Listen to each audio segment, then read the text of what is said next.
এলাকার আমার প্রান্তীয় ভাইরা, আজকে আমরা ধন্য হয়েছি আমাদের মধ্যে বাংলাদেশের অন্যতম শ্রেষ্ঠ আলেম ইসলামী আন্দোলন বাংলাদেশের মহতরাম আমির আল্লাহ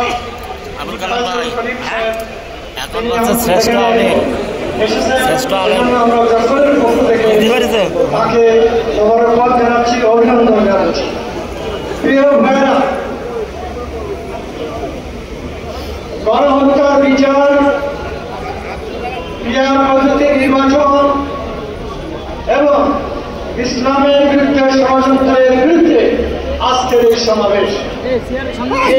গণহত্যা বলতে গত 24শে জুলাইতে যে নির্মমভাবে হত্যা করেছে তার বিচারের দাবি বাংলাদেশ জামাত ইসলামী এবং ইসলামী আন্দোলন বাংলাদেশ সহ সকল ইসলামপন্থী দল এর দাবি করছে। 2 নম্বর বিহার পদ্ধতির অর্থ হচ্ছে প্রপোর্শনাল রিপ্রেজেন্টেটিভ, অর্থাৎ আনুপাতিক। এটা পৃথিবীর 180 গণতান্ত্রিক রাষ্ট্রে 91 রাষ্ট্রের বিহার পদ্ধতি আছে।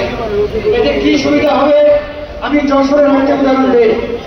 যশোর জেলায় 6টি আসন, কয়েকজন 6 জন প্রার্থী 4 লাখ করে ভোট পেল, আর 6 জন প্রার্থী ভোট পেল 4,100,000 করে, কি 4,01,000 করে, তাহলে তারা পেল 24,000, আর এই 24,06,000, আর যারা পেল 24 লাখ ভোট তারা একজনও প্রতিনিধি হতে পারল না। তার মানে যশোরে 24 লাখ ভোটারের ভোট নষ্ট হয়ে গেল। এইভাবে 300 আসনে কত ভোট নষ্ট হতে পারে?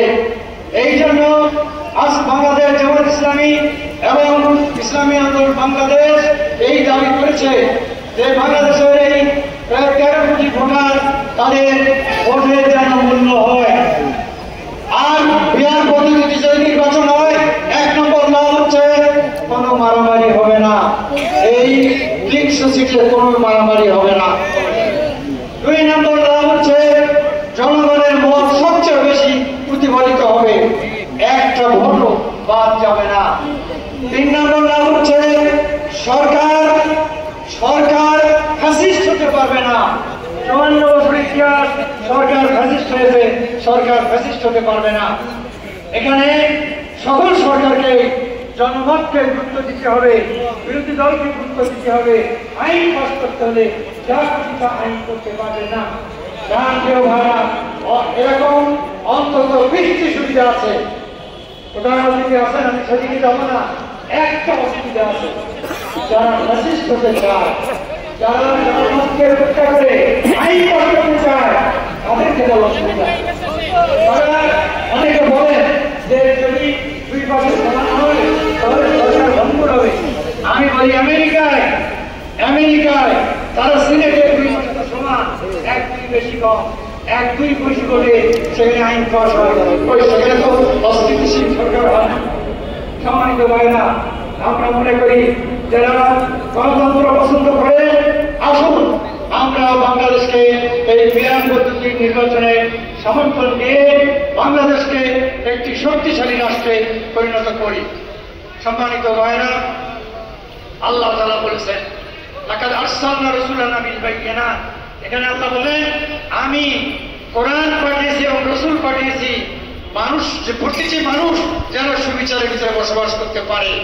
বাংলাদেশ জামাত ইসলামী, ইসলামী আন্দোলন বাংলাদেশ সেই কোরআনের আইন প্রতিষ্ঠা করতে চায়, সেই রাসূলের আদর্শ প্রতিষ্ঠা করতে চায়। আসুন আমরা আমাদের জান প্রাণ দিয়ে সেই জায়গায় কাজ করি। আল্লাহ কবুল করুন। বাংলাদেশকে একটি শান্তি সুশৃঙ্খল রাষ্ট্র গড়ে তোলার তৌফিক দান করুন। আসসালামু আলাইকুম।